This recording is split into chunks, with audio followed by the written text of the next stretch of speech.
Hello दोस्तों, स्वागत है आप सभी का हमारे इस चैनल पर। दोस्तों, आज हम ब्रह्मचर्य से जुड़ी एक कहानी सुनाएंगे। किसी समय की बात है, एक छोटे से गांव में एक युवा लड़का था जिसका नाम देव था। देव का मन हमेशा कुछ बड़ा करने की इच्छा से भरा रहता था और वह जानता था कि इस जीवन में कुछ खास करने के लिए उसे स्वयं को पूरी तरह से जानना होगा। वह अक्सर सोचता, क्या कोई ऐसा मार्ग है जो मुझे मेरे सच्चे उद्देश्य तक पहुंचाए। गांव में एक प्रसिद्ध गुरु रहते थे जिनके बारे में लोग कहते थे कि उन्होंने ब्रह्मचर्य का पालन किया और जीवन के गहरे रहस्यों को जाना। लोग कहते थे कि वह गुरु जीवन के किसी भी रहस्य को बिना बोले ही जान लेते थे। देव ने सोचा, क्या गुरु के पास कोई ऐसा रहस्य है जिसे जानकर मैं अपने जीवन का उद्देश्य समझ सकता हूं। एक दिन देव ने ठान लिया कि वह गुरु से मिलकर इस रहस्य के बारे में पूछेगा। उसने अपने मन में कुछ सवाल तय किए और गुरु के आश्रम की ओर चल पड़ा। रास्ते में उसे कई लोग मिले जो गुरु के बारे में बातें कर रहे थे, लेकिन किसी ने भी उस गुरु के बारे में पूरी जानकारी नहीं दी। सबका कहना था, गुरु के बारे में कुछ भी कह पाना आसान नहीं है। उनका ज्ञान और उनका जीवन रहस्यमय है। देव का उत्साह और बढ़ गया। जैसे जैसे वह आश्रम के पास पहुंचा, उसके मन में सवालों की एक झड़ी लग गई। गुरु के पास कौन सा रहस्य है? क्या वह सचमुच ब्रह्मचर्य का पालन करते हैं? क्या उनका ज्ञान वाकई अद्भुत है? आखिरकार वह आश्रम में पहुंचा। आश्रम में प्रवेश करते ही देव ने देखा कि गुरु एक पेड़ के नीचे ध्यान लगाए बैठे थे। देव ने पास जाकर उनका अभिवादन किया और गुरु ने अपनी आंखें खोलते हुए उसे देखा।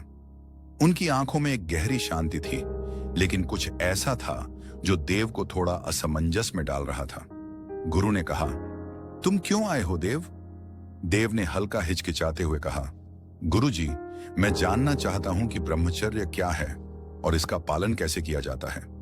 लोग कहते हैं कि आपने ब्रह्मचर्य के माध्यम से जीवन के गहरे रहस्यों को जाना है। मुझे उस रहस्य का हिस्सा बनना है।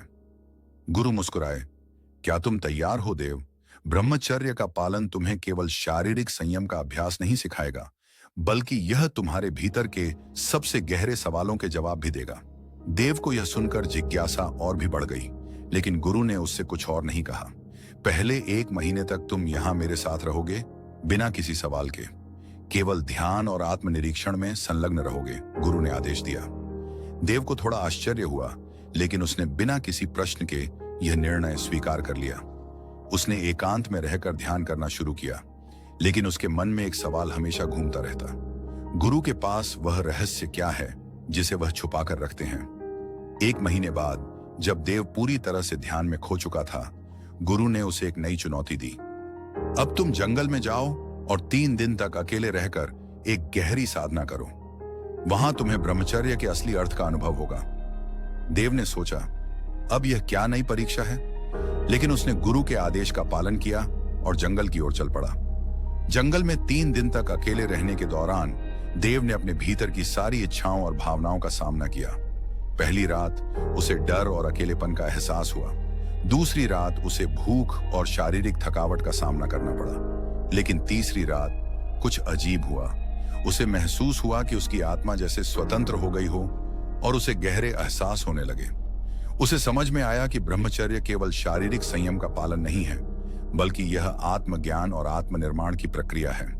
ब्रह्मचर्य का वास्तविक अर्थ तब सामने आया जब देव ने अपने भीतर की शांति और संतुलन को महसूस किया। तीसरे दिन देव गुरु के पास वापस लौटा। गुरु ने उसे देखा और पूछा, क्या तुमने ब्रह्मचर्य का असली अर्थ समझ लिया? देव ने आंखें बंद कर कहा, हाँ गुरुजी, ब्रह्मचर्य का अर्थ केवल संयम में नहीं है, यह आत्मा की गहराई से जुड़ा हुआ है। यह मानसिक और आत्मिक शुद्धता का रास्ता है। जब हम अपनी इच्छाओं पर नियंत्रण पाते हैं, तभी हम अपने असली स्वरूप को पहचान पाते हैं। गुरु मुस्कुराए, अब तुम सच्चे ब्रह्मचारी हो देव। अब तुम जीवन के गहरे रहस्यों को समझ सकोगे। देव को समझ में आ गया कि ब्रह्मचर्य का रहस्य शारीरिक नियंत्रण से कहीं अधिक है। यह आत्मनिर्माण और आत्म साक्षात्कार का मार्ग है। उसने अपने जीवन को पूरी तरह से बदल दिया और अब वह दुनिया को यही ज्ञान देना चाहता था कि ब्रह्मचर्य केवल एक अभ्यास नहीं, बल्कि जीवन की एक सच्ची विधि है।